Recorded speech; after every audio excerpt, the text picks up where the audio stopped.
start to believe. Listen to your heart, tell me that you understand, 'cause you are the one for me. If you just believe, you just believe, you just believe, you just believe, you just believe, you just believe, believe.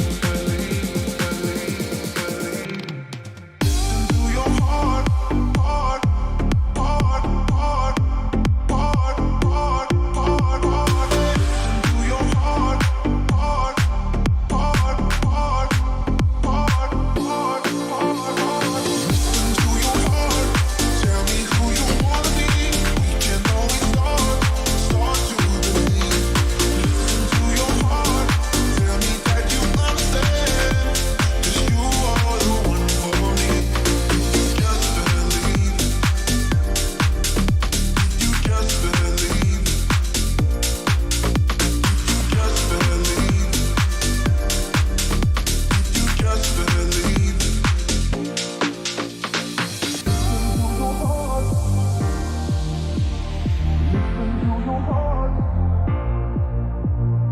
listen to your heart, listen to your heart.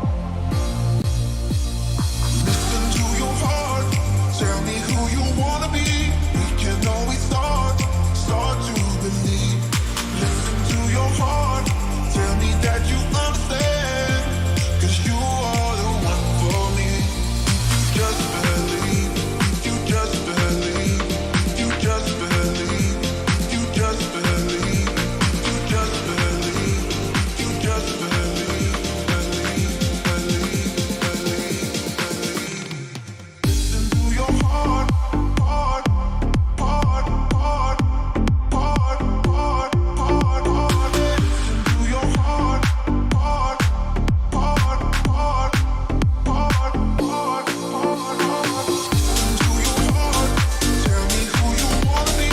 We can always start to believe. Listen to your heart, tell me that you understand, 'cause you are the one for me. You just believe, you just believe, you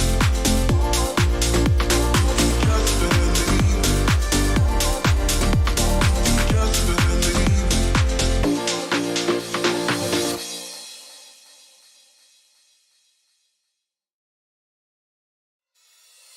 Listen to your heart, tell me who you wanna be.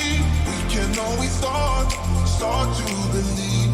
Listen to your heart, tell me that you understand, 'cause you are the one for me. Yes, people. Yes, people. I know.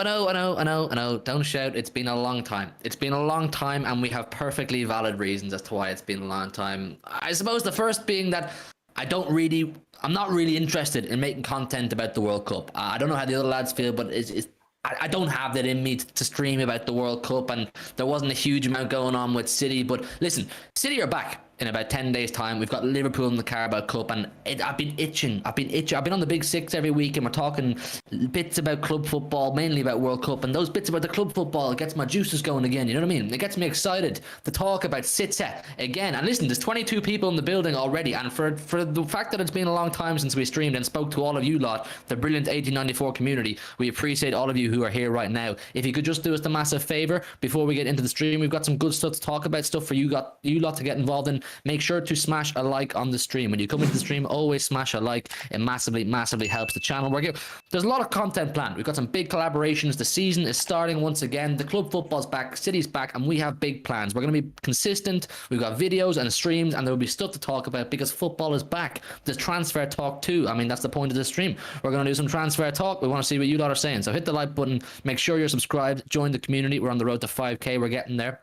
Slowly but surely. It's our own fault that it's been going slowly because we have not been consistent throughout the World Cup. But like I said, the World Cup's nearly finito. But listen, lads, like I said, it's been a while. How are both of you doing? It's been a while since I spoke to both of these lads as well, people. Like what you're seeing live on stream right now, it's one of our first interactions as friends in a while as well. Joe, how are you, my friend? I am relishing in the break. I'm also relishing the fact that I don't have to watch England play football anymore. To be quite honest with you, I'm happy that the World Cup's coming to a close because for as good as it has been, like there's been some upsets and it has been quite enjoyable to watch. It's just I want club football back now. Like I'm sick of international football. I want to get on with things. I want, this supposed 20, 30 game unbeaten run that City are supposed to be going on every single season to start. That's what I want. And to be honest, that's my main focus, which is obviously why this is a transfer oriented thing, because there's loads of rumours going about. You've got Liverpool players stalking Jude Bellingham in England camps, trying to get him to sign and basically harassing him about the gaff. But I mean, I'm happy. I don't really pay attention to most of that stuff. I think it's, I said, just people overreacting, really. It's a big transfer. People are going to overreact, but I don't pay attention to that. I've just been enjoying watching the World Cup, and hopefully Argentina can bring it home, man. They're my team now. Hold tight Messi, man. Hold tight Messi, hold tight Lara Aranya. But I echo everything Joe said. And it just came to my mind there. If you lot want to see it, we might do a second half of the season preview. We'll just talk about how we're feeling, off the back of the World Cup. This stream we're doing right now, obviously the title and the thumbnail are about Jude Bellingham. We are going to talk about Jude Bellingham. We're going to talk about Leao. We're going to talk about Vardiol. We might talk a bit about how some of our lads got on the World Cup. And anything you guys want to talk about, get your thoughts in the chat as always. I'm going to run through the chat, see who's there in a second. I'll let Rebel talk now, see how he's doing too. But like I said, maybe tomorrow or the next day we'll do a stream specifically where we preview the second half of the season. There's some big fixtures coming very, very quick and soon. We've got Chelsea away, you got United away, Chelsea at home, you got the Arsenal fixtures, the Spurs fixtures. There's some big games coming up, and then of course there's the first game back, Carabao Cup at home to Liverpool. I'm going to it next it's Thursday week, I'm pretty sure. So I'm buzzing, man. Football's back. We can do a preview for the second half of the season. If you lot want to see it, you lot can get involved too. We'll do our predictions maybe as to how we think we'll fare in each competition, and we can all have a bit of a laugh and get serious at the same time. Fun but serious, because it's we're starting to look towards the business end of the season. This is where shit gets serious. Anyway, before we get into the main topic of the stream, which of course is Jude Bellingham, Rebel, how are you?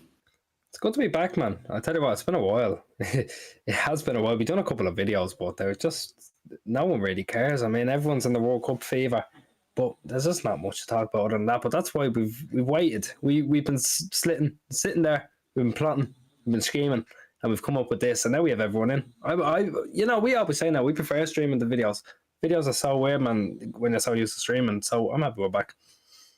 Yeah, I'm delighted to be back. I kind of took the mindset of when the World Cup started, we will ease off on the content, because we went pretty hard for the first couple months of the season, and we got to know so many of you in the chat, and we appreciate all of you coming in. But we're getting back on the grind, people. City are back. We love streaming. There was a point there where we were streaming almost every day, every night at 10:30. Our slot. That's our slot, 10:30. And that's what we love doing. We're going to do it again now, and there's more content to come. We've already got some big collaborations, big plans in the works. So hold tight. Make sure you're subscribed. Make sure you're liked. Make sure you're in the community. We're going to get it all going. Anyways, we're going to get into Jude Bellingham talk. I've seen a bit of a debate already going on in the chat. I'm going to see who we've got in the building. We'll look through the timeline. I suppose the best way to do it on this stream of what's happened in terms of the Jude Bellingham saga, if you like, over the last week or two. Obviously, with Jude Bellingham being, in my opinion, one of the two best players for England throughout the World Cup. Naturally, transfer rumours are going to heat up about his whereabouts for next season. Where's he going to go? The word is, as of today, I think I read it somewhere, that he's already decided he's not going to be with Dortmund next season. So he's going somewhere. But where is he going? Myself and Joe and Rebel, I'm pretty sure you were on the big Bombazzo, the Mike Keegan one, wasn't it? Where we got the Bombazzo from him saying that Bellingham to City was looking good or something like that. There's a timeline here to be looked at, and we're going to look at the timeline. So I've seen a bit of a debate going on here between Ilias and Boogerman. I think Ilias is a Liverpool fan, so obviously he's hoping that Bellingham will go to Liverpool. I think it's an open race, though. Marwin's in the chat. We got D1 Millie, as always. Good to see you, D1 Millie. We got Boogie with hoodie is Dr. Footy. This man's always changed his name. Boogeyman, or whatever your usual name is. Dr. Footy, we're going to call you. Kerwin. Bodril says stream has finished. Leave, people. Stream has not finished, Bodril. Stream has just started. Luke, Tyrone, G-Nan. I said I can't. The Mad Hatter. Who else have we got? We've got a lot of the usuals. Kerwin. I think I said Kerwin. Yeah, listen, a lot of the usuals. Make sure you're all liked up. Make sure you've hit the subscribe button. And let's get into some Jude Bellingham talk. Right. So let's throw it back, lads, as far back as when we got that great stream. We had great numbers on that stream. We got the Bombazzo. I think we were reviewing some game, the Chelsea League Cup game, wasn't it? We were doing a review of that game, and then one of you dropped the Bombazzo live on stream that Mike Keegan had given us the news that something along the lines of Bellingham to City is looking good, or City are pushing hard, or something on those lines. Very positive. We got buzzing. We got excited. But in recent weeks, it has seemed that Liverpool have stepped up their pursuit of JB22. They want Jude Bellingham, and I think that's only natural. Liverpool are a club that need a revival in the middle of the park. They've got a very aging squad, and they're going to want a young up-and-coming player who's clearly going to fit in well right now too, even if he may cost big bucks. But naturally, with us being a big dog club right now, we're going to be in the mix for the big players, aren't we?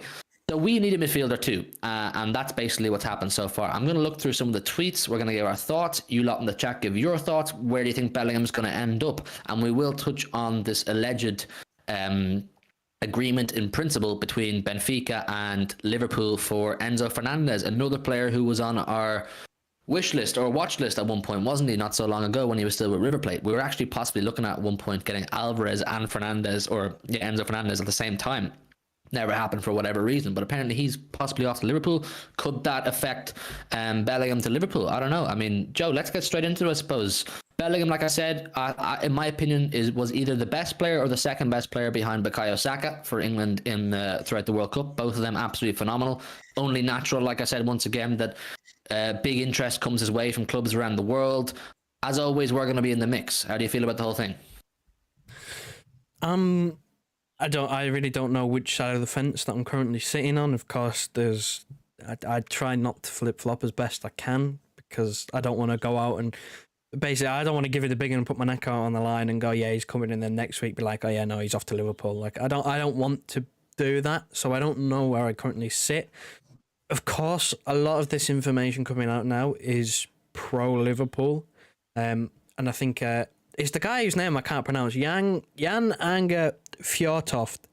I think I've pronounced that right, saying that there's a club working behind the scenes trying to get this deal done that no one's talking about. There's Romano saying that, that we will be in the race. Like, there's a lot of information just floating about there that, it's close to completion, or they've got an agreement, or that, they are going to get him. And I don't know, man, I think it's far too early.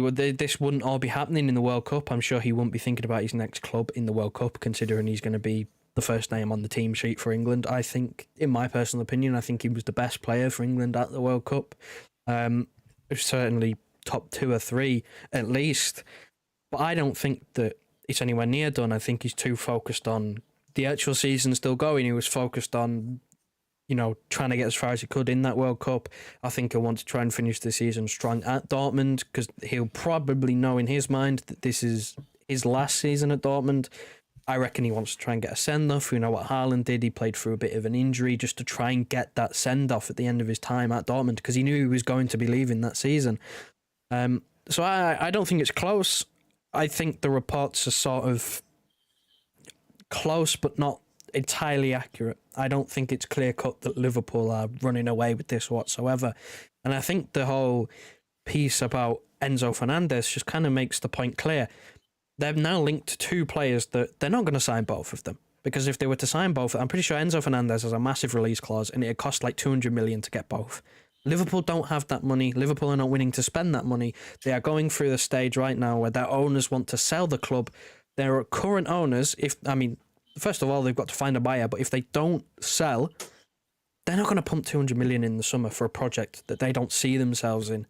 Carrying on for 3, 4, 5 years. They're not just going to pump endless money into it because it's not worth their time if they want to, sell it on. So they're not going to get both. And I think that the Enzo Fernandez links coming out now just tells me that Liverpool just want a midfielder. It just reaffirms that they are looking to sign a midfielder. It's not a case of they're going to sign Bellingham and then they're going to go and sign Enzo Fernandez. They won't because they can't. They can't do that. I think that one or the other maybe. But I think it's too early to go and start panicking and say, no, yeah, he's off to Liverpool. He's definitely off to Liverpool. I'm sure that even the most pessimistic of City fans, I am looking at one man right now, would say that it's not over yet. It's not over yet. You can't just jump to conclusions straight away. There's still, we will be deciding in the summer. He said he's going to look at projects. I don't think he's looking at anything right now apart from playing football. I think you're right. I think him personally, he's not looking at anything. I think he is conscious of the fact that he's moving. He is going to move next summer, and he's kind of leaving all that to his agent. I mean, we spoke about recently in one of our streams, or when I say recently, a while ago now, that City's camp had spoken directly to Jude Bellingham's camp. I don't think that means he's spoken to, or they've spoken to Bellingham, but obviously for these high-profile transfers and these extremely sought after players, you need to get in early. You need to show your interest early, so that the player feels wanted and not like he's a last gasp attempt to sign a midfielder. And I think Liverpool signing Enzo Fernandez in principle isn't doing them any favors. It's not going to do them any favors in signing Jude Bellingham, unless they've said to Bellingham, we're signing Fernandez and you, which I don't think is possible. I don't think it's true. We know what way FSG operate. They're not in the business of splashing massive cash at any one time. They did it on Darwin Núñez. That's about the height of it from what I can remember over the years. They're not going to do it on two players. Fernandez is going to cost a huge amount of money. Bellingham is going to cost a huge amount of money. And to throw on top of that, FSG are looking to sell Liverpool Football Club. Are FSG going to spend massive money on two really important players for the future of a club that they are no longer going to own? It doesn't make sense to me. Listen, there was almost 40 people in the building there 1 second ago and only about 20 likes. Make sure you smash the like button. Try to get up to like 30 likes if possible. That'd be great. But with Bellingham, like, you have to understand the way both clubs operate, Liverpool and City operate, and City operate in contrast to other clubs in terms of transfers and the way we approach transfers. I'm seeing a lot of Liverpool fans on Twitter and on YouTube streams, etc., say Jude's coming to Liverpool based off what they see on Twitter. And I don't blame them. On a human level, I can understand why they would think that, because there was quite a lot of news suggesting Liverpool are really putting in the hard yards to get Jude Bellingham. But what you Liverpool fans have to remember about Manchester City is we're not a big PR, public transfer saga machine, if you like. We don't do our business publicly. We don't tell loads of journalists what we're doing. We don't make it really clear, who we spoke to and what we've said and what we've offered and what we've done. It's more so you hear City are interested, it goes quiet for ages, then bang, it's done. We didn't really get many footprints on the lead up to the signing of Erling Haaland, did we? It was just City are pushing hard, City are trying, blah, blah, blah, blah. There was no, they've done this, or they've done that, or they've spoken to this person, or he was pictured with that person. And the Liverpool fans, basically what I'm saying, they're getting a bit too gassed too quickly. I don't think they realise who they're competing with to sign this player. And then we've also got the small matter of Agent Haaland, who you see in the thumbnail. And Romano, I think it was Romano anyway, said today that whoever it was, or Dortmund or Bellingham or someone, is well aware that Haaland and Jude Bellingham have a special relationship. Obviously, they're best mates. They're really close friends. And us having Haaland to put in a good word for Manchester City, it's only going to do us favours. I think this transfer saga, it's far from over. I understand Liverpool fans getting gassed and getting excited, but I don't think it's as straightforward as he's going to Liverpool. You have to remember, we spoke about this in depth recently, and we'll do it again now because it's been a while. What we can offer, whether you like it or not, Liverpool, whether you like the fact that we have less history or lower attendances and all these things you like to throw at us, we have more to offer the kid. We simply do. We have way more to offer Jude Bellingham in terms of finance, infrastructure, trophy potential, quality of players around him, maximising his own potential. We offer more in every sense. What Liverpool offer is prestige and club. That's it. They offer what they are, and that's a club trying to refresh itself and get back to the level they were at in the last 5-6 years, which is much easier said than done. There's a lot more refreshing to do than just signing Jude Bellingham or Enzo Fernandez. So I think we can offer more. I don't know. It's an interesting one. We did this last year. We did this. We went through this last year.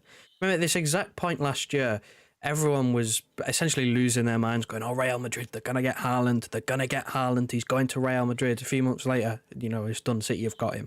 Like, you can't call it. We're in the exact same situation that we were in last year with Haaland, with Bellingham, where one club is running away and getting gassed, thinking that they've already got him before everything's done. And that's the same thing that's happening with Liverpool that happened to Real Madrid last year. They think they've got him just because there's a bit of news coming out that's positive in their way. It's not done, and it's not even close to being done.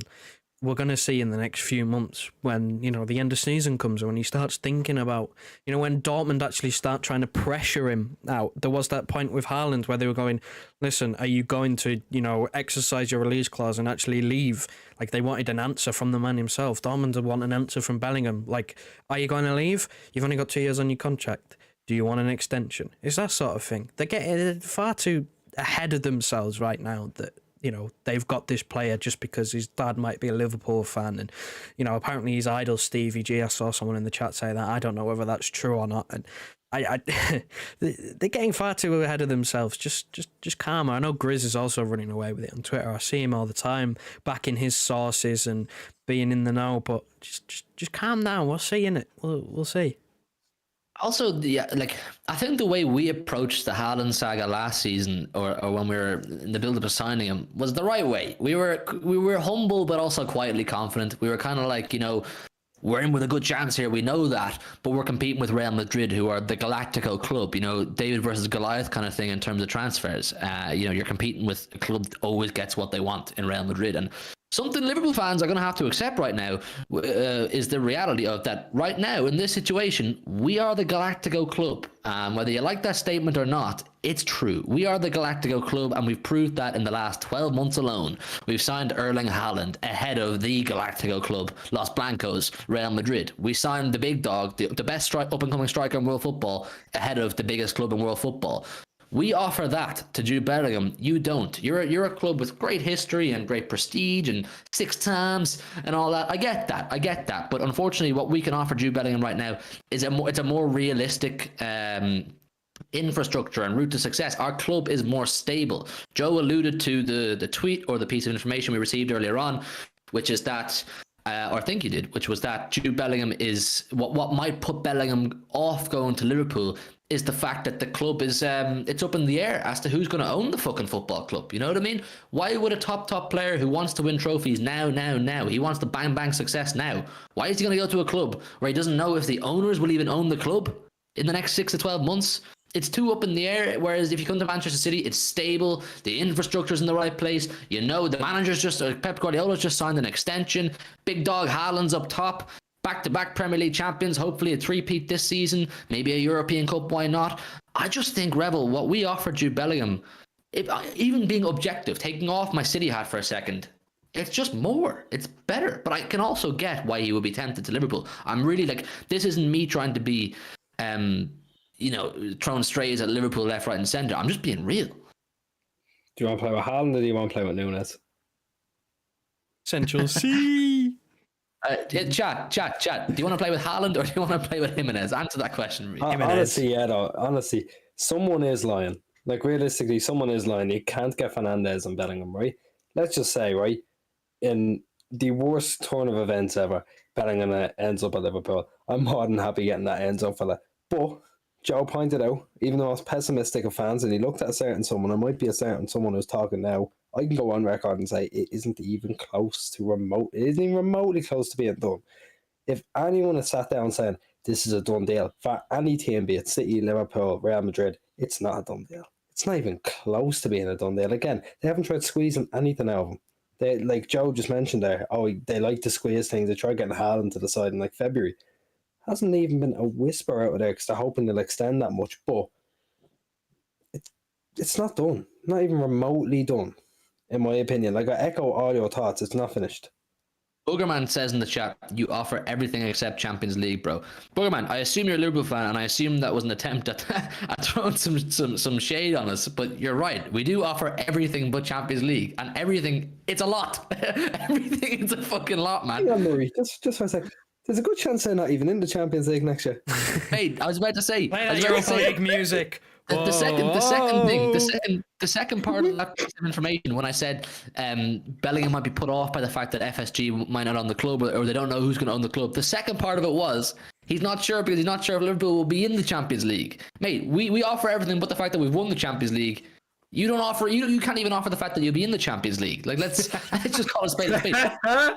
You'll be playing Shamrock Rovers next year, boy. Yeah, at least we can say we'll be in the Champions League, Jude. Maybe listen. I think personally Liverpool will get there, but as it stands, it's not that deep. Listen, Boogerman, big up to you, man. You know I've got respect for you. Yeah, but Amari Ricketts. Well, big up Boogerman, man. Everyone, Amari says everyone said Haaland would go to Madrid, and we are just Little City, and Little City got the best striker right now. That's what I'm saying, and I think even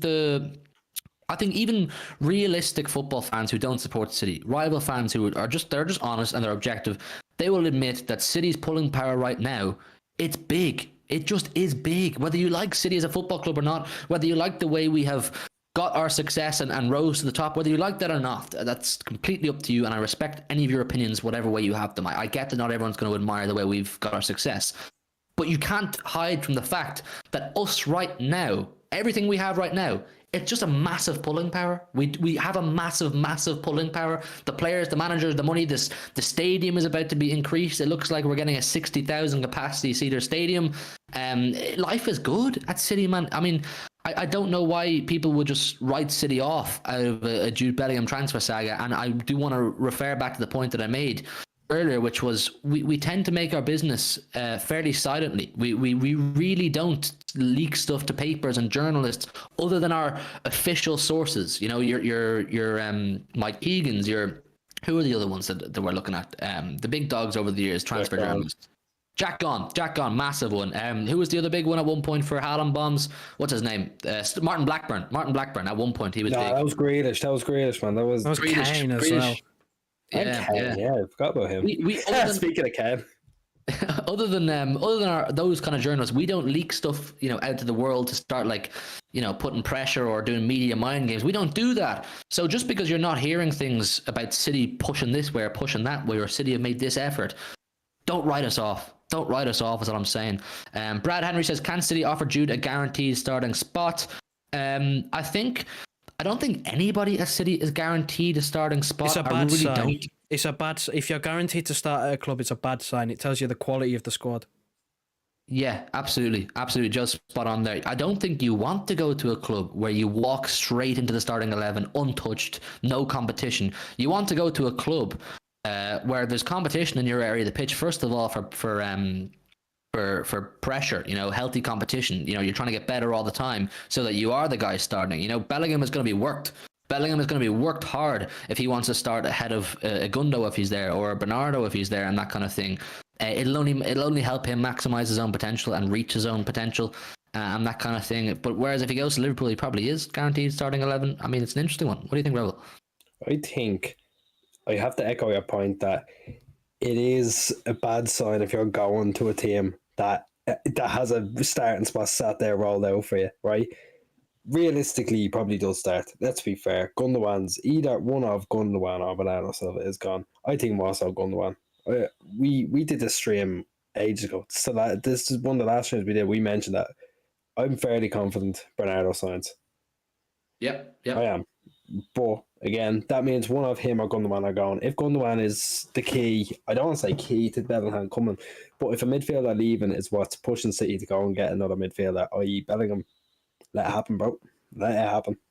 I don't think it's actually just because we're expecting a midfielder to leave that we're bringing a midfielder in. I think this goes very much back to the point that we've made a lot over recent months, which is that we identify areas of the pitch that we need to refresh way before we need to refresh. You know what I'm saying? We don't wait for the disaster to happen to fix the problem. We fix the problem before the problem arises, which is a mistake that Liverpool have made. And it's why they've had a bit of a demise recently, because Liverpool definitely could have continued on the trajectory they were on and continued at the level they were at had they refreshed and replenished at the correct time. They should have identified the aging players, Milner, Henderson, deteriorating Fabinho. I like Fabinho. I rate him when he's at his best, but he's been poor.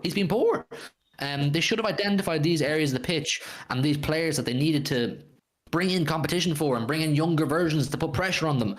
So, for a healthy competition kind of thing, we do it way before the problem happens. We had a fully fit and healthy firing Fernandinho, and we bring in fucking Rodri, and now we have Calvin Phillips. The problem hadn't arose by the time we already had a replacement. And I think City are doing a similar thing with Calvin Phillips and Rodri. First of all, having Calvin Phillips to back up Rodri means Rodri doesn't have to play 60 games a season. But it also means that if Rodri does decide to move on or something happens, Rodri is injured, you have a great replacement. Liverpool's drop off from starting 11 to substitutes.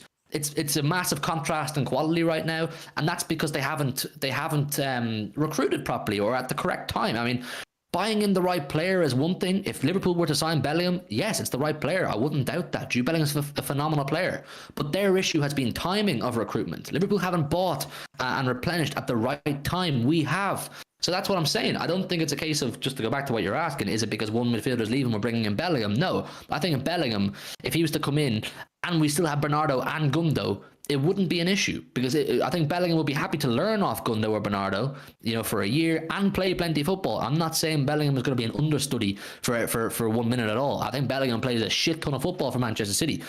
But it would mean that he gets a year learning off the club captain or Bernardo or whichever one is to leave. And then by the time one of them goes, there's another spot there that Bellingham steps into, or there's more, chance of him playing games. I think the setup we have is the reason why we have had continued success for 10 years now. Literally it's 10 years, 2022, the Aguero, or even FA Cup 2010, if you want to go back that far. It's because our board I have to give shout out to the board mainly, and Pep Guardiola more so in recent years, have been so efficient and so pragmatic in the way they've structured the team and built and assembled the team and continued to build on the team. It wasn't just, one team is finished now, let's start and build a brand new one. One team's finished, let's begin again and bring out a brand new one. No, it's, right, this area of the pitch needs a new player in the next 2 years. Let's bring him in now so he's ready to go. He's up to speed by the time he's really needed. Blah, blah, blah. You know what I'm saying, people. You get what I'm saying. Joe, have you got any thoughts on that? It's future-proofing. Liverpool failed to see that. I think future-proofing. Sorry, that's the word I was looking for the whole time. Future-proof. Liverpool failed to future-proof. Klopp's still hanging on to his favourites, like Henderson, like Milner, and they failed to even remotely get a hold of the fact that Mane was probably going to leave. And then when he left, he's like, shit. Who do we replace him with? Right, Darwin Núñez is there and he's banging in goals in Portugal. Let's go and break the bank for him. Not realising that he's very unpolished. He's not going to go straight in because he's not, he's not all that. Not yet, at least, anyway. He's not on the level of Mane, nowhere close. Obviously, they had Luis Diaz, who came up, it was for about a year while Mane was there, maybe half a year. I forgot when they signed him, but then he half a year. But then he gets injured, and then you've got Jota. But do they see him as a false nine, as like a Firmino replacement, or do they see him on the left? They haven't replaced well in terms of they don't know exactly what they want, and they're still lacking in positions. They still don't really have anyone to push Trent on in that right back role. They signed some unknown Scottish guy who I've never seen kick a ball, and I don't think is really going to kick a ball for Liverpool for another, probably this season, to be honest. And then obviously you got the whole midfield situation, which is dire for them. They're in desperate need, which is why they're going for Bellingham. But the way that we're doing this right now is we don't necessarily need him. We don't need him. What we have right now is more than good enough. But we're going, De Bruyne will have 3-4 years maybe until he becomes a rotation player, maybe a 2 at worst case scenario. Let's sign Bellingham now so that when them 2 years come, we've already got a replacement. We've already got that guy who can slot into that position there. We don't need to go and panic buy anybody, because that's what we did. Remember when we lost all them centre-halves? We ended up panicking and having 5 different players that we were going after. We ended up signing Ruben Diaz, which, great and all, but it cost us that one season where we just did nothing, and then we panicked because we didn't actually have a set target. Nobody knew what was going on. I think that's a learning experience. We've learned from that and gone, Rodri, you come in.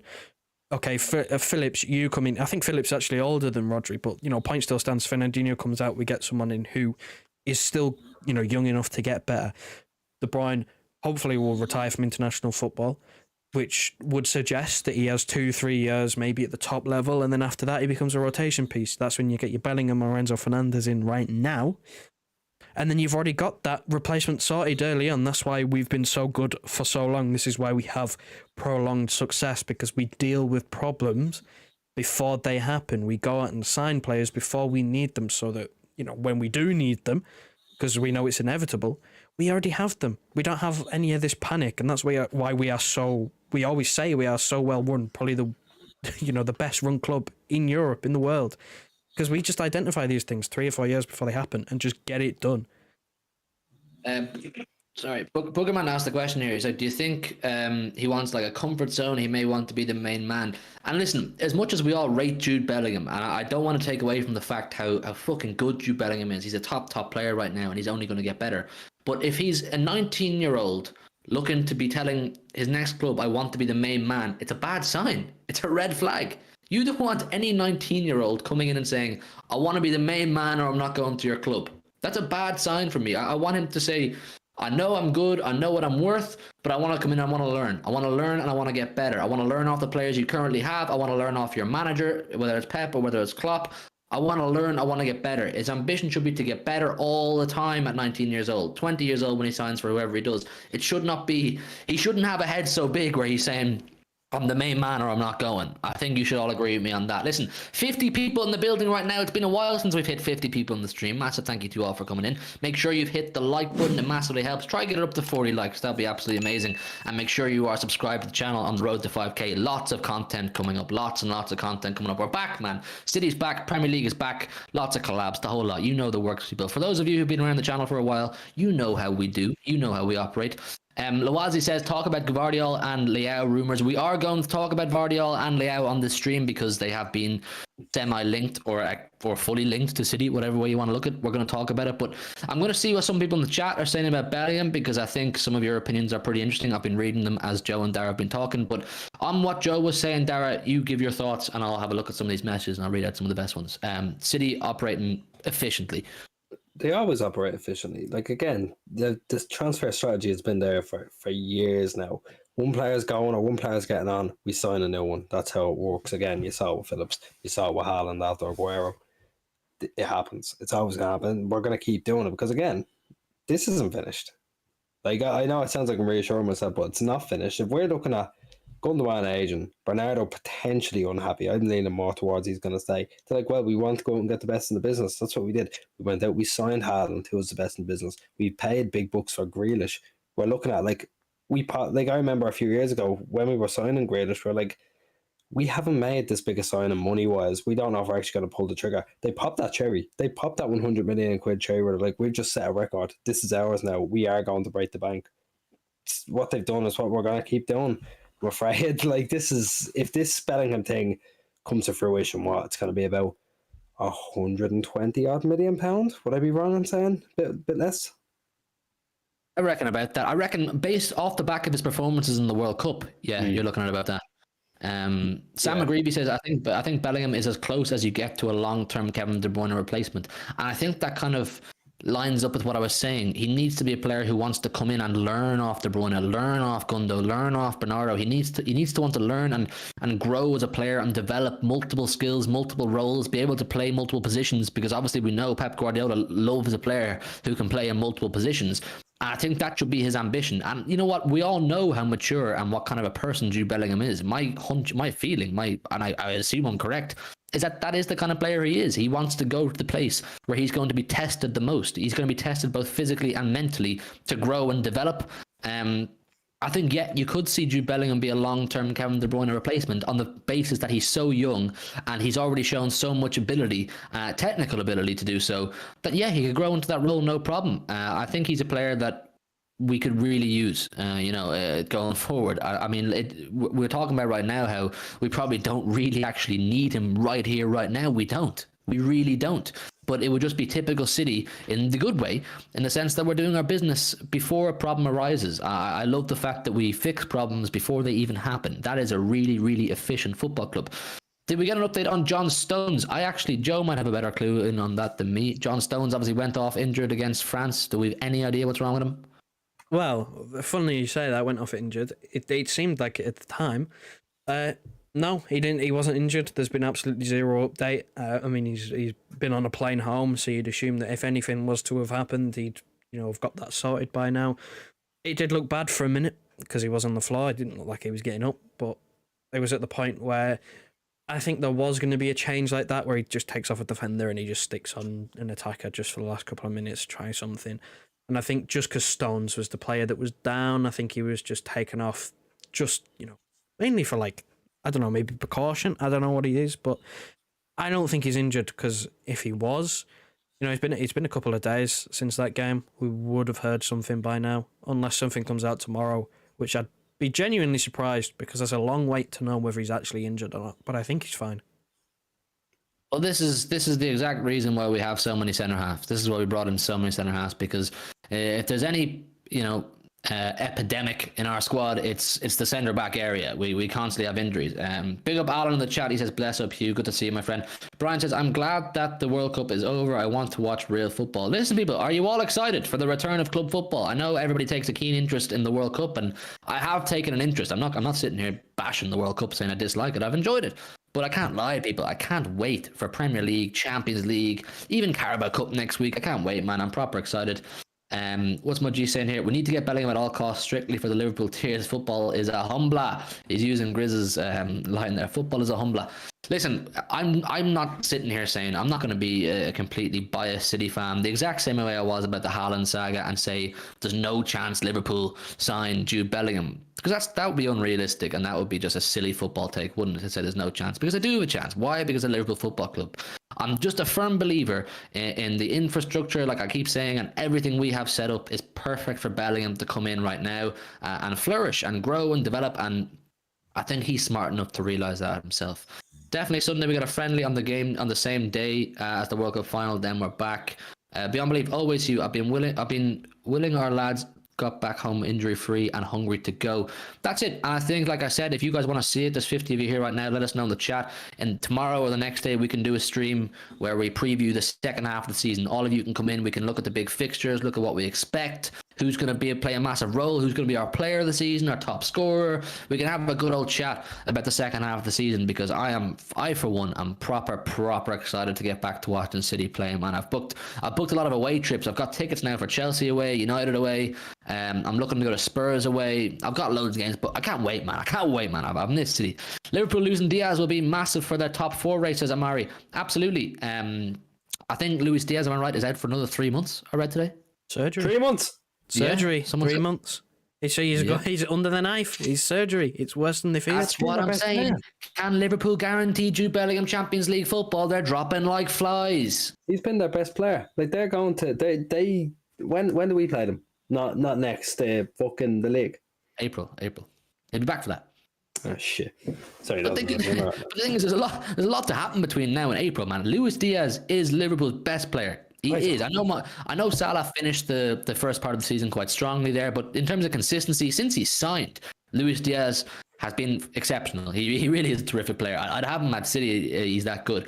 So missing him for another 3 months is a massive blow on Liverpool's top four pursuit. And the thing is, if Liverpool want Jude Bellingham, the bare minimum they can say to him is that we have Champions League football. Don't worry, we'll be able to offer you what you already have at Dortmund, which is Champions League football, but you'll be at a better team.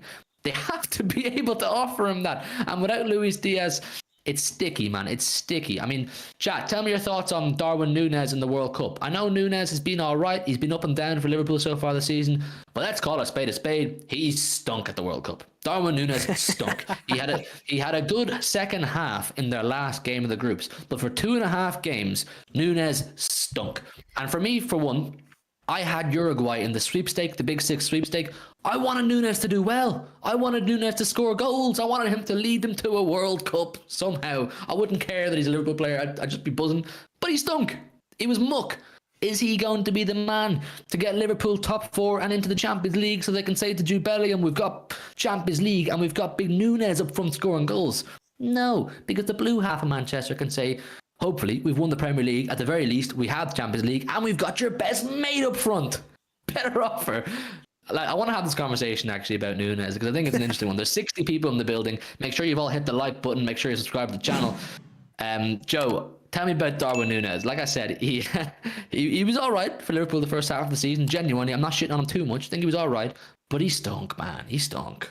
I just want to highlight, before I go into Darwin Núñez, because he's my favourite. I love talking shit about him. I just want to highlight the rarity that is Hugh Murray saying he'd take a predominantly left-hand sided player when Grealish exists. Do you know how rare that is that he's gone on record to say, yeah, I'd take Luis Diaz? Let's pause. I didn't say what role he'd have in the team. He would be cleaning Jack Grealish's boots on the daily. I'm sorry, whenever we mention any other left winger, he immediately goes, no, Grealish plays there. No, Grealish plays there. Luis Diaz. I would take him. What the fuck is a Rafael Leao? Yeah, listen, he can make sure he can hold Grealish's mirror up while he fixes his hair. Listen, you can compliment him. He's been signed to compliment him. Yeah, man. Go on, Joe. Darwin Núñez, my mate Darwin Núñez. I love watching him, mainly because I don't know where the ball's going to end up when it comes anywhere near him. It could go to the corner flag. It could go out for a throw-in. It could go into space. It could end up in the top corner. You just never know. He was awful at the World Cup. Although I suppose there's really not that much else Uruguay could have done. They had like a 34-year-old Suarez and a 34-year-old Cavani. So, hands were tied really. So, I don't know. I don't know how he continued to play every single game at the World Cup. I was genuinely shocked. But again, they have Suarez, they have Cavani. I don't really know what they're supposed to do at that point. But they were awful. And obviously Suarez was crying again when they got knocked out. But Darwin Núñez, 3 games, no goals. It's piss poor for an £80 million striker. It's piss poor. It's my fault. Listen, Darwin Núñez, man, you've let me down. I bigged you up in the preview. Grizz in the Big Six. The blame falls on him. On the preview show for the World Cup in the Big Six, Grizz told me how sick Uruguay were. He starts naming off all these players, and I was going, yeah, he might actually be fucking right. He might be onto something, this guy. Stunk. Stinker after stinker. Uruguay suck, man. Uruguay suck. They got us as well. I They have got to us take as blame well. as well. They did get us though, didn't they, Revel? we both said dark horses and we both said dark horses. You thought they were going to do big things as well? We said dark horses getting to the final, not winning it, but getting to the final. Shame on you. You know why? No, you know why, Grizz yeah? had me on the strings. I was watching that Big Six show, and I'm like, you know what, Uruguay, yeah. He had me. He had me. We had them getting out top, right? We had them getting out on the top of the group. So we're like, oh, grand, that leaves them on a good run to the final, i.e. what Portugal got, right?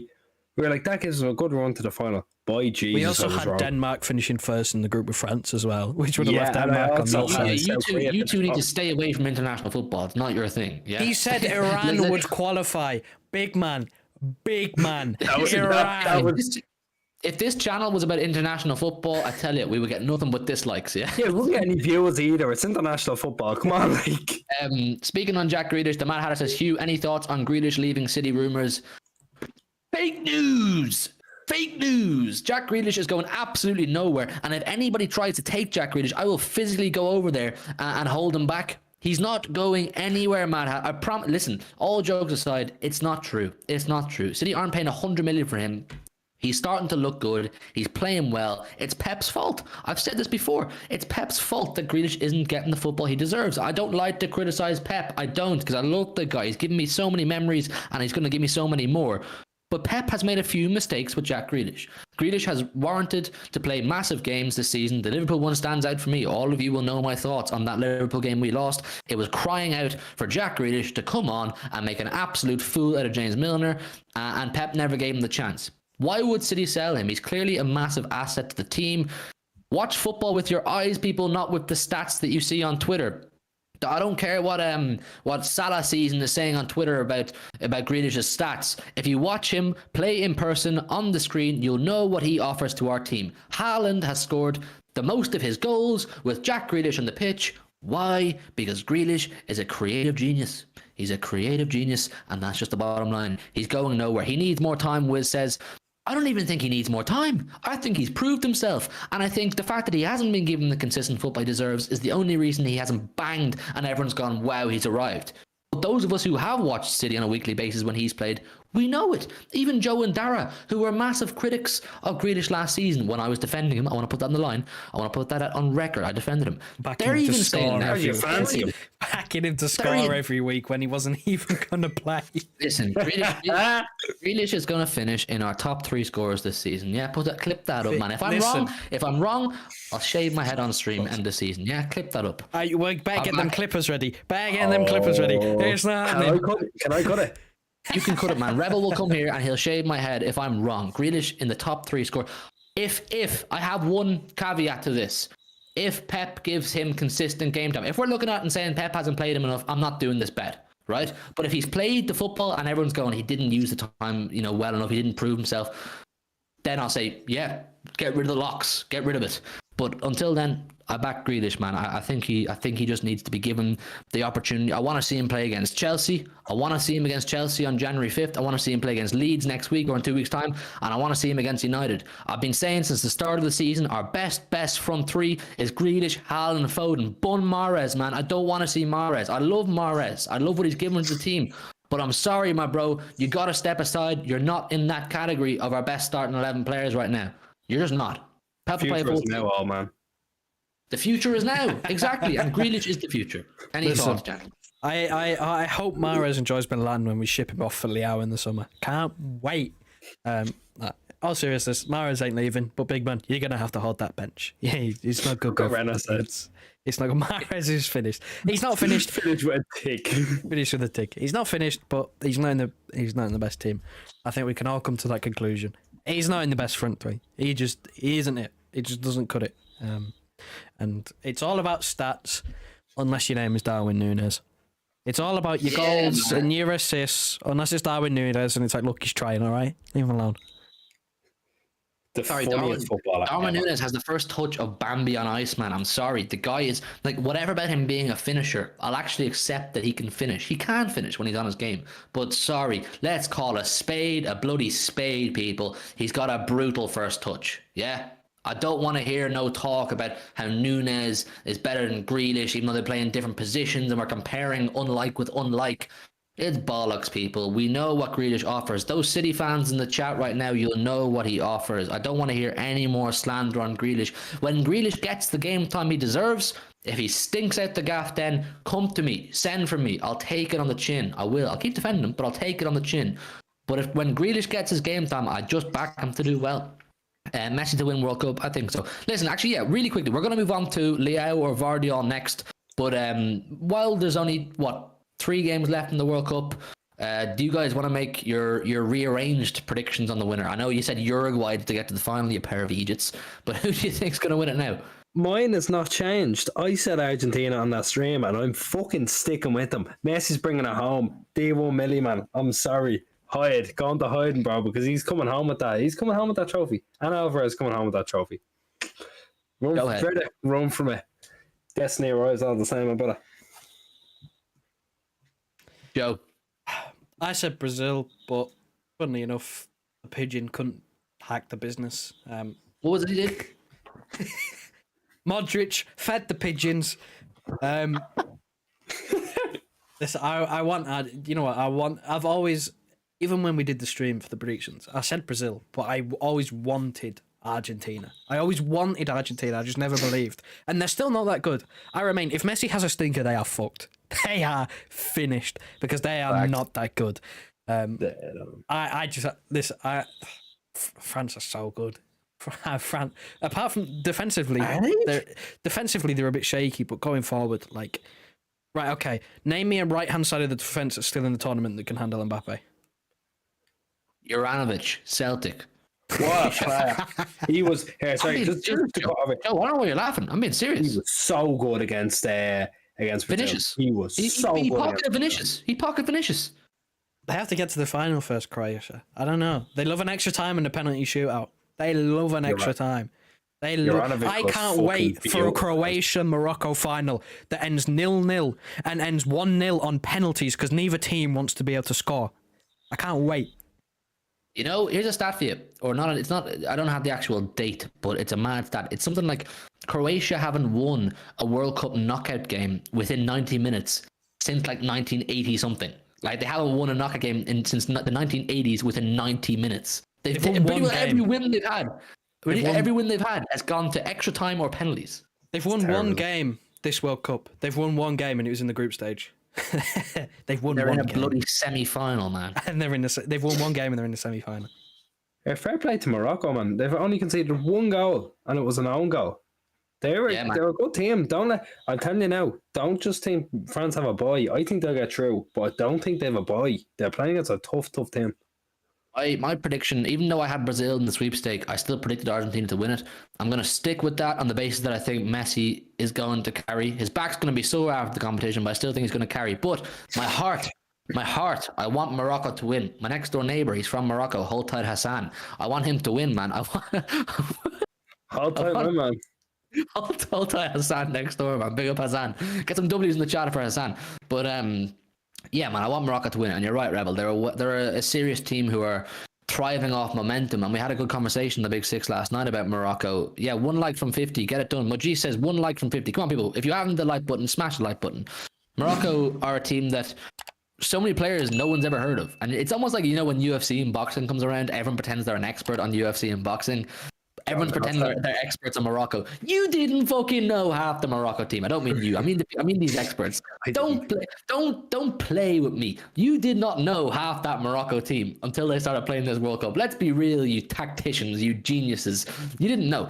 But they're showing that they are world class and they're thriving off momentum. They're getting better and better as the competition goes on. And like Raul said, they've conceded one goal, which was an own goal. You actually can't rule them out of winning the competition. You really can't. One goal conceded. They've knocked out Portugal, they knocked out Spain, they've seen off Belgium, they've seen off Croatia, Canada, obviously.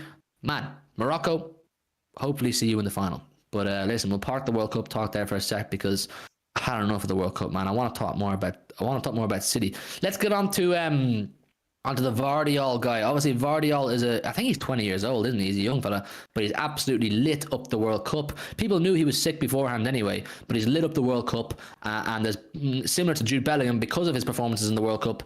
He's getting a lot of transfer interest, and his price is probably gonna, skyrocket a bit. But the word is, and the journalist's name escapes my mind for some reason. It's not one of the top dogs, but some journalist is saying that City have proposed an offer of 100 million euros to Vardiol, or to Vardiol's club. Who's he played for again? Leipzig. That's it. Santi Aona, by the way. Huh? That's Santi JFM. That guy. Santi J. Yeah. Listen, I don't know who that guy is. If he may be a reliable source. I don't know. As always, you lot in the chat, you can tell us how reliable these sources are because we're not source geniuses. But City apparently have made a 100 million euro offer for is it Josko Vardiol? Is that his first name? Josko. 100 million euro plus bonuses, by the way. Okay, that is a big number. And the thing is, this Santi JFM guy, if he's plucking that number out of his arse and it turns out to be completely false, it just doesn't help his credentials at all, does it? There has for his sake, you would want to hope that there's some truth in these numbers he's saying and that there's some truth behind City's interest in Vardiol at all. I struggle to see City interested in Vardiol on the basis that we have, 5 centre-halves, Akanji, Stones, Diaz, Laporte and Ake. We have 5 centre-halves. If we are going in for Vardiol, it's because one of Laporte, Diaz or Stones is leaving. One of our 3 heavy hitters is leaving. That's why we're bringing in a big dog like Vardiol. I think that's the only way I see it happening, lads. I don't think so at all. I don't think they're leaving. I don't think any of them are leaving. But I think the only way we get Vardiol and pay the big cash for him is if one of them wants to leave.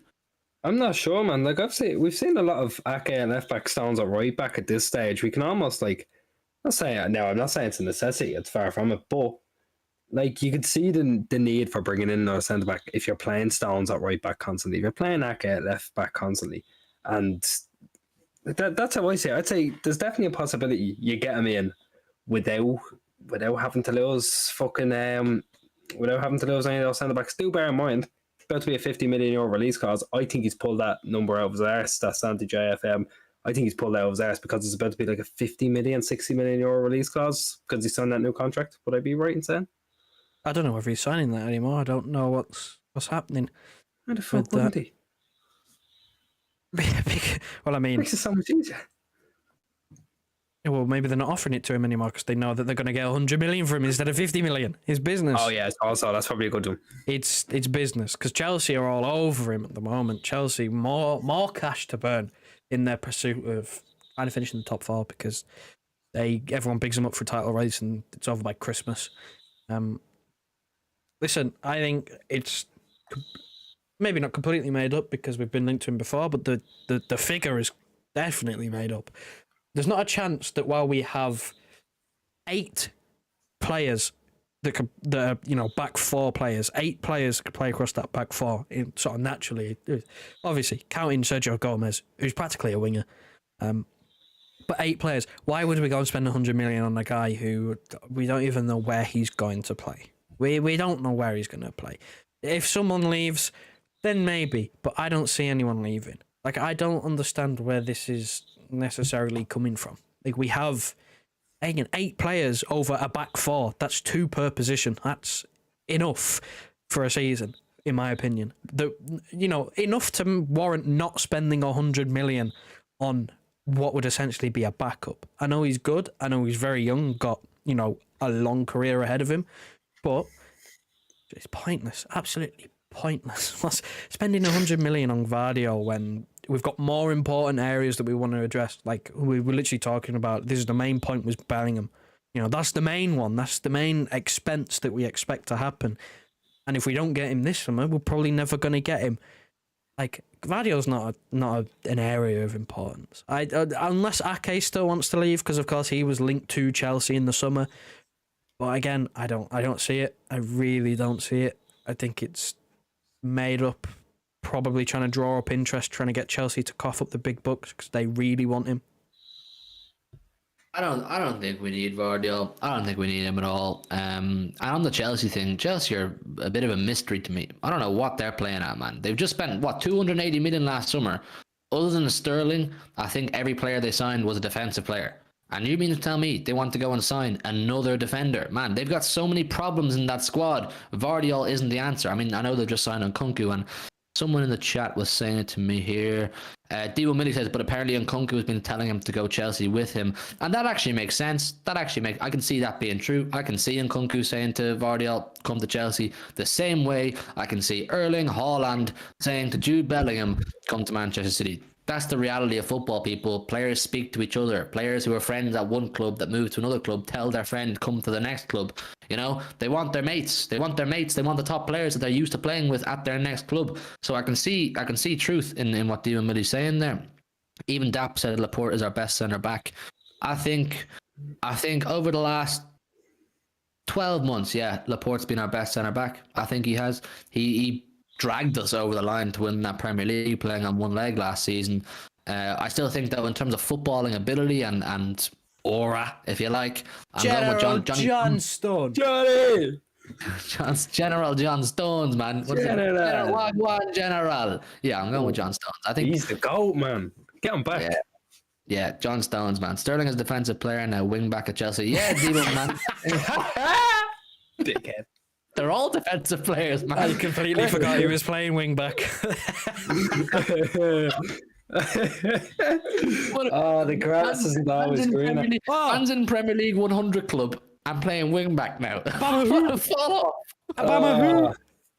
who? Obama what? Oh yeah, sorry. Obama blood clot Yang. He signed for. Oh shit. He'll be playing wing back soon enough. Don't worry. No, he'll be playing left back on the bench. Yeah, Ben Chilwell's looking a bit shaky with those knees. Why do you play Aubameyang at left back? What way are they going to play if they get Gvardiol? They're going to play with genuinely have 6 defenders. They'll just play like 8 at the back and just throw Aubameyang up top. Just having Kunku there with the connection with Aubameyang, just fucking lump it up. Just put those two up top for vibes. 8-1-1. 8-1-1. 8-1-1. That's it. What is Potter cooking? Chelsea, man. They're a bit of a mystery to me. I think that Todd Bowley guy, I don't think he knows what he's doing. I'm not saying he can't learn and they can't improve, but I don't think he knows what he's doing is the bottom line for Chelsea. But I don't want to talk about Chelsea. American owners be very hit or miss, because you get the boys that come over and it's like, right, I'm treating this as if it's the NFL. I'm treating this as the NBA. Let me just go out and get a fucking superstar. And then you realize, oh, hang on, I've just signed Raheem Sterling. He's been washed for the last 2 years and I can't do anything with him. Let's play him left wing back. That's what we'll do. We're playing left wing back. When you just go for someone or pure star name or pure this fella can sell shorts or look at this fella's sponsorship deals, you're gonna end up breaking something. Like look at Chelsea now, they're 7th. They're 7th after spending 300 million on defenders, and they keep conceding goals. Conceded 3 against Leeds. Come off it. I also need to address the goalkeeper as well, by the way. I just want to highlight Edouard Mendy in the World Cup was dreadful. Kepa, man, hold tight, Kepa. Yeah. No, fuck everything. That Mendy is awful. Mendy is garbage. Yeah, listen, hold tight, Kepa, man. 70 million worth of quality. Not reading chats today, Fern says. No, I am reading the chats. I'm reading the chats. Stones Diaz partnership whenever we matched. Exactly, man. The Stones Diaz partnership. There's look behind Rebel. He's got a framed photo from was that a 2-0 win at Old Trafford that Old day? Trafford 2-0, Fernandinho last minute. It's a shame that Diaz has completely fallen off this season. It's a shame. Yeah, listen, with Diaz, we have Johnny Stones. Ruben Diaz, man, we still know he's a class player. D1, Hugh, Dara, Joe, thoughts on Cancelo's form as well? Cancelo, no. What do we think about Cancelo, lads? Let's analyse it properly. Let's talk about Cancelo for a second, because I think it's an interesting topic. He was poor at the World Cup, and he was poor towards the latter stages of that first half of the season. What are our thoughts? He's lucky that we don't have a defender with as good of an attacking output as him, because frankly, there is no defender with as good an attacking output as him in world football when he's on it. He's been stinky. We saw him against Fulham. He was absolutely wet garbage, and his decision making is so puzzling. So puzzling. There's been so many times this season where he makes the wrong decision. And it's kind of come out of the consistency of it has come out of nowhere. We always knew he was prone to one, let's be fair. We always did, but they never really showed themselves like in the previous seasons as to what he is now. By geez, he's been absolutely, I think he's been god awful this season. I'll be honest with you, he's turned up in a few games. Turned up in a few games where he's got 8s or 9s, but the rest of it, wet piss. Like it's 2s, 3s, 4s, then 8, 9s, 10s. There's never anything in between. It's baffling. I think we're too reactionary with Cancelo. I think we're too reactionary off the back of the World Cup and the red card he got against Fulham. Fulham, wasn't it? He got a red card against Fulham. We're too reactionary. We're saying always wet garbage as you described him. No, Cancelo at the start of the season. Cancelo at the start of the season was brilliant in my opinion. I thought he was brilliant, and he was doing those Travellas. He was being very creative going forward. I have no issue with Cancelo. I still think he'll come good. Cancelo's best one of the season was the assist for Haaland against Dortmund. That was the Travella one, wasn't it? For Haaland. Was it Travella? It was Travella. It was. It's nothing to worry about though, because I mean, it's nothing new. We know this is going to happen. I think Cancelo's just lucky that Sergio Gomez is genuinely just cannot defend whatsoever. Like we say that he is, but he's lucky in that sense, because we go about Cancelo, sometimes he has his moments where he doesn't think properly and he does something stupid. He's lucky that his current backup in terms of an attacking output cannot defend whatsoever. But at the same time, I think the international thing is something that people are overreacting by, because he's being asked to play high and wide and try and feed it into Ronaldo. Like when Cancelo got dropped, Ronaldo came out of the team and Portugal started playing better. The man had to feed it into this fucking washed, whatever he is, Saudi club merchant. Like garbage. He is wet garbage, that Ronaldo fella. Oh my God. I like that one. Oh my God. Like, I'm not surprised he didn't play well, because it's hard to play well when he's up front, because he is finished. But I do think that I think it is a little bit overreaction, because we know how good he can be. We just kind of have to put up with it, because if we want attacking output from, say we're going to play against, I know it was a bad example because we did actually lose that game, but say like a Brentford who are just going to sit there, or someone like that. Like Cancelo can still contribute because it just gives us another attacking outlet. So of course he's still going to play, and he will hopefully get better. I'm hoping for just more consistency, to be honest, because, like Revel said, it's either 9s or it's like 4s. Like he's either getting goal contributions, like a great Travella cross, or he's banging one in from 20 yards, or he's getting sent off or giving away a penalty. Like there's no in between. He's never average. He's never ever average. He's either good or he's bad. He's really weird. I don't understand. Maybe it's due to the role that he plays, where if he's bad, it's usually because he's making a mistake because he's been tested defensively, and if it's good, it's because we're dominating. I don't know, but it's a bit of an overreaction to say he's been completely useless. Like he's had his moments. Consistency is a bit off. He didn't end particularly well, and I think that's why people are highlighting it, because we've had the break and he finished so poor that everybody's been like, well, he's there's no time for him to make up for those mistakes because he hasn't played. So I think it's an overreaction. I think just calm about it. Maybe he'll get better. Maybe Pep will tweak something to his game. I don't think it necessarily helps, albeit he's going to have to try and get used to it. It doesn't help that he's playing alongside, he's playing on the left, which is where Grealish is playing, and they kind of just run into each other a lot, and it just doesn't really work. I don't know. Pep's going to have to try and figure something out, especially considering he tries to worm Gundogan in that left-hand side as well. You get 3 right-footers, and it just doesn't work. It just doesn't work at all, having those 3 right-footers. I agree. I think Cancelo is a victim of system or formation or Player selection. Sorry, that's the term I'm looking for. Player selection. Super chat. You see Haaland up on screen right now. He is pointing at you, Wolves FI, and saying thank you for the super chat. You know what happens, people, when Haaland pops up on screen pointing, he's saying thank you for the super chat. It's super chat time when Haaland pops up. He says City fight for Jude. City are going to fight for Jude, man. We had a good conversation about Jude, and my bottom line was, yes, we will fight for Jude, but we will do it silently. Manchester City operate in silence when it comes to transfers. We don't do the public stuff. We don't leak stuff to the journals. We don't leak stuff to the media. When we look for top players, we do it very quietly. You hear we're interested, it goes silent, bang, deal done. Don't count City out of the Jude Bellingham race. Thank you very much, Wolves FI, for the super chat. The support is always massively appreciated. Wolves FI is always here showing love. All of you can show love as well. We don't ask for super chats, but it's free to hit the like button. So if you haven't done so already, smash the like button and make sure you are subscribed to the channel. We're on the road to 5k. All of your support is massively appreciated. Jay Fresh done it. Jury's still out on Diaz after that first season.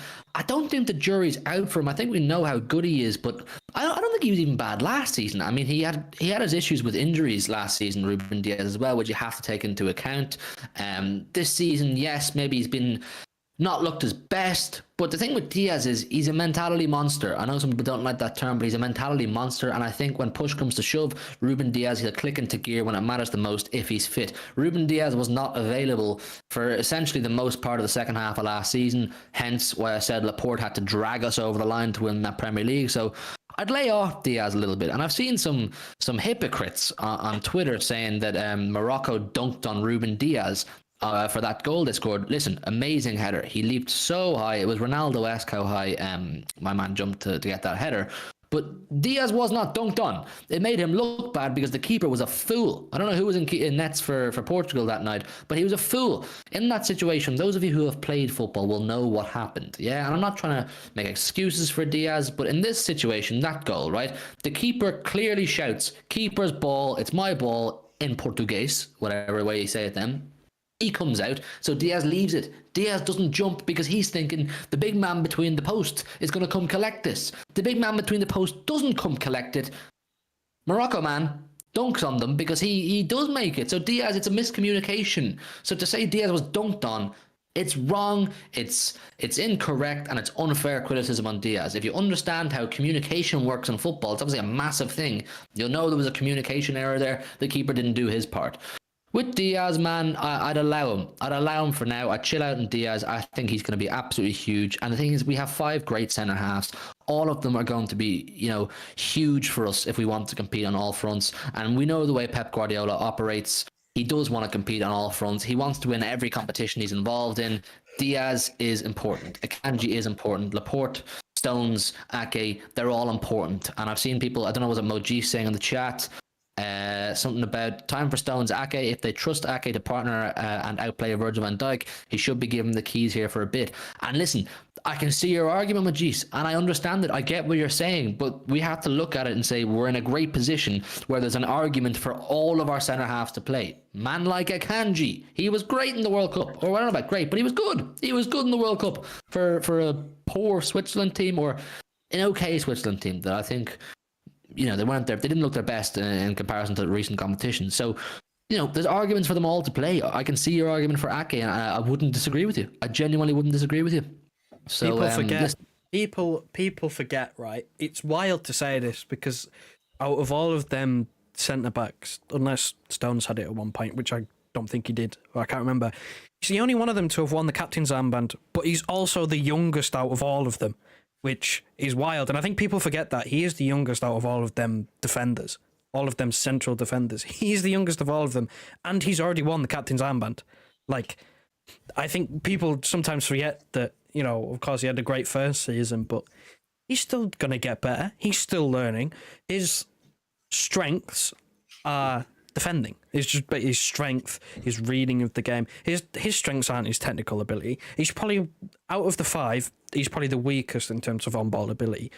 But again, he can improve that. He's working under there's no better manager in the world that can help a defender improve with playing the ball than Pep Guardiola. He's with the right man if he wants to improve that. And again, he's the youngest. He's probably going to be here for the longest out of all of them, if we're really thinking about it. And He's going through a poor patch. I think we saw it last season in the second leg of the Champions League semi-final. I know it's painful to talk about, but giving away that penalty, he's inexperienced. He hasn't, reached that level of football that often. That was his second time that he's been there in his career. Of course he's going to make mistakes. He doesn't have that experience that the rest of them have in them big games. But to say that he's been completely useless or, he should be nowhere near, he's now fifth choice, he's now the bottom of the barrel. He still has his place in the team. He's a leader. Out of all of them, he's the biggest leader out of all of them. Spot on, absolutely spot on. I couldn't agree with you more. People are too quick to forget how young Ruben Diaz is, and why is he consistently given the armband when the captain's not on the pitch? Ruben Diaz wears the armband regularly because obviously he contributes massively, and to say that he's not good enough or he needs to improve, I get some of it's warranted, but I don't think we should go in on him. There's absolutely no need to go in on him. Adam Dowling really quickly once again on Bellingham says he's come to Liverpool, lads. Looks done for Bellingham, but I'm not confident unless we get new owners. What? So you're saying it's done, but you're not confident unless you get new owners?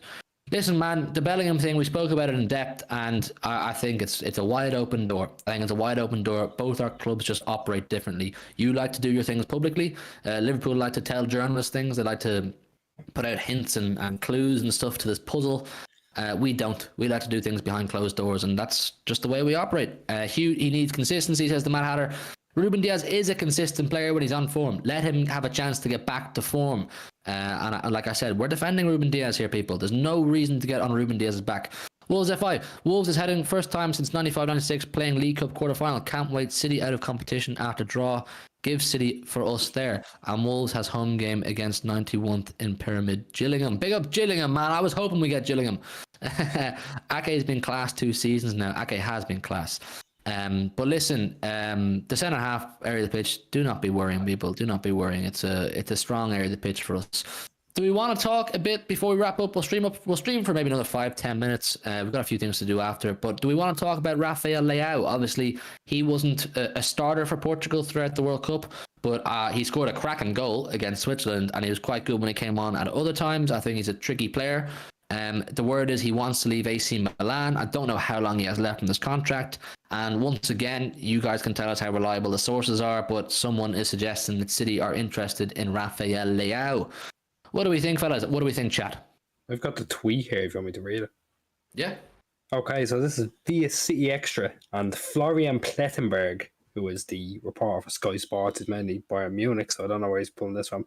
City are among the clubs in for Leao. At this stage, he doesn't want to extend his contract that runs until 2024, and they want 150 million, which is release clause. I'm afraid to tell you, lads, you're not getting 150 million for someone who's out in 2024, so good luck. What do we think, Joe? He's my boy. He's one of my boys. I love him. Why is he your boy, man? Why is Leao your boy? I love watching him, man. He's so good. He's unbelievable. He's going to break my heart when he ends up signing for Chelsea. He's going to break my heart. But I know it's coming. Because he's been linked to Chelsea as well. Chelsea linked to everyone, aren't they? New owners. I'd love it. I genuinely love it. But again, we're looking at the price tag and going, all the numbers don't add up. So we're supposed to be spending 120 million on Bellingham, 150 on Leao, another 100 on Gvardiol. The maths ain't mathing. They're not all going to happen. The maths is not. Unfortunately, it doesn't add up. I mean, I'm not surprised that we're linked to him. I think we have been linked to him before.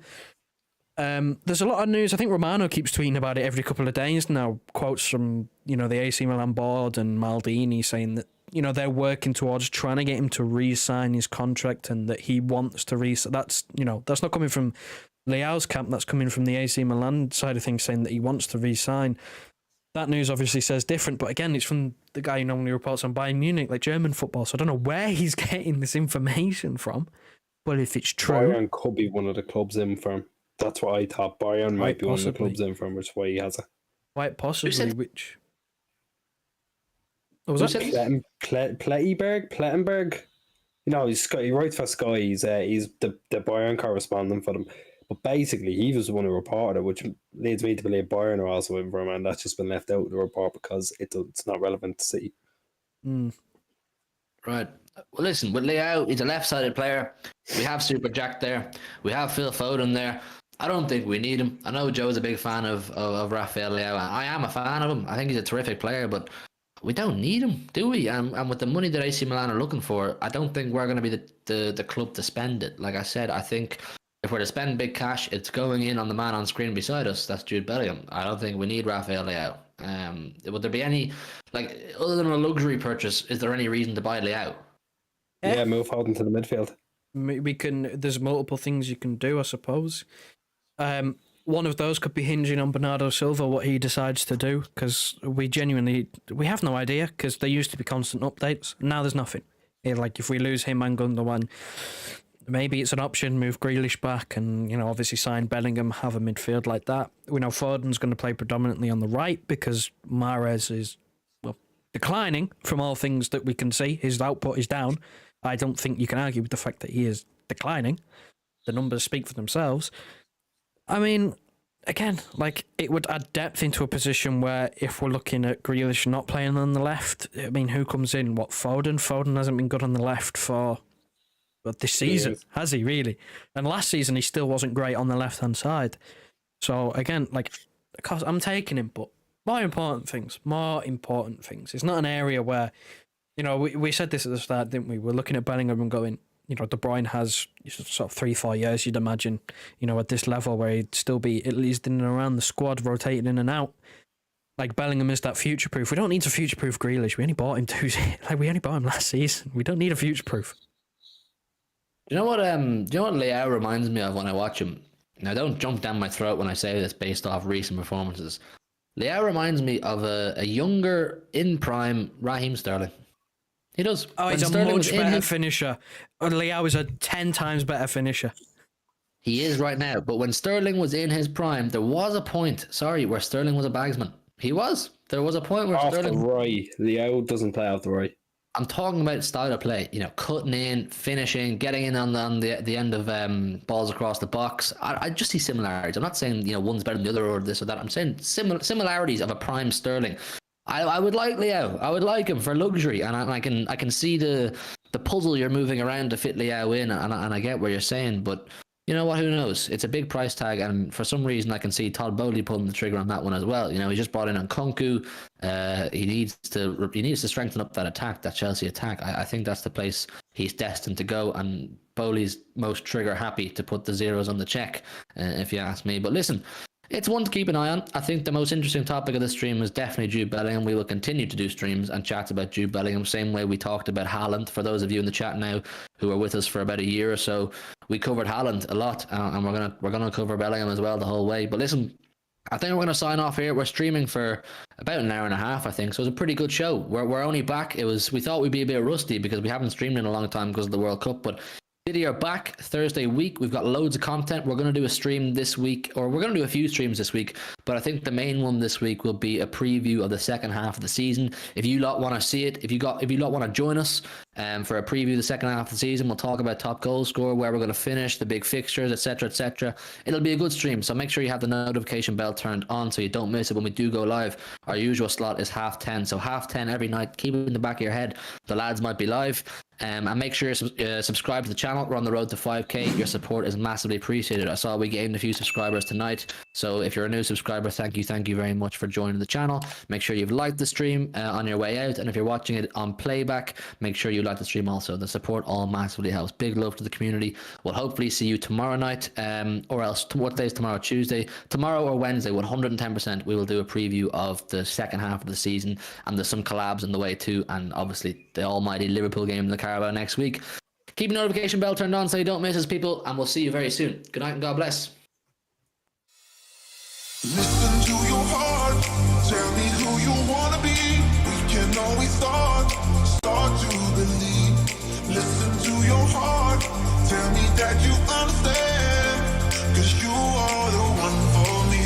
If you just believe, if you just believe, if you just believe, if you just believe, if you just believe, if you just believe, believe. Listen to your heart, heart, heart, heart, heart, heart, heart, heart. Listen to your heart, heart,